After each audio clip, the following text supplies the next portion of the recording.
We have covered plenty of SUV tyres before, but today, two long-standing favourites go head-to-head, the Michelin Latitude Sport 3 and Pirelli Scorpion Verde. Both have been around over a decade, but which one still holds its ground?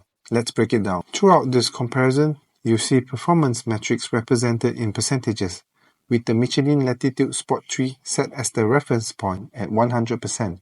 These results are sourced from the Autozeitung's SUV tyre test. With water reducing grip on the road, wet braking is critical. The Scorpion Verde stops 0.8 meters earlier, giving it a 2% advantage over the Latitude Sport 3. That extra grip translates into wet handling, where the Scorpion Verde completes a lap 0.6 seconds faster, showing a 1% improvement in lateral grip. When it comes to straight-line aquaplaning, both tyres are nearly identical, separated just by 0.5 km/h in slipping slip velocity.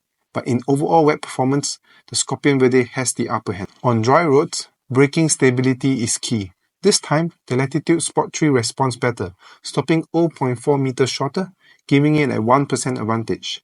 In dry handling, both tyres are nearly inseparable, with just 0.3 seconds between them.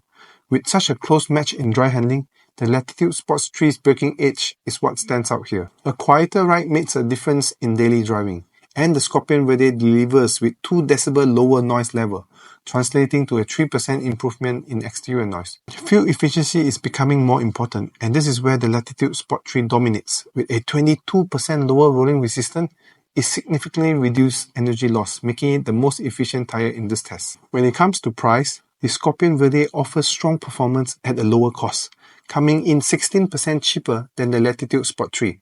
For budget-conscious buyers, the Scorpion Verde provides better value. In summary, with better wet grip, lower noise, and a more affordable price, the Pirelli Scorpion Verde takes the lead as the better all-rounder. On the other hand, the Michelin Latitude Sport 3 counters with strong dry braking and outstanding fuel efficiency, making it a great choice for those prioritize longevity and cost savings in the long run. Thanks for watching, and don't forget to subscribe.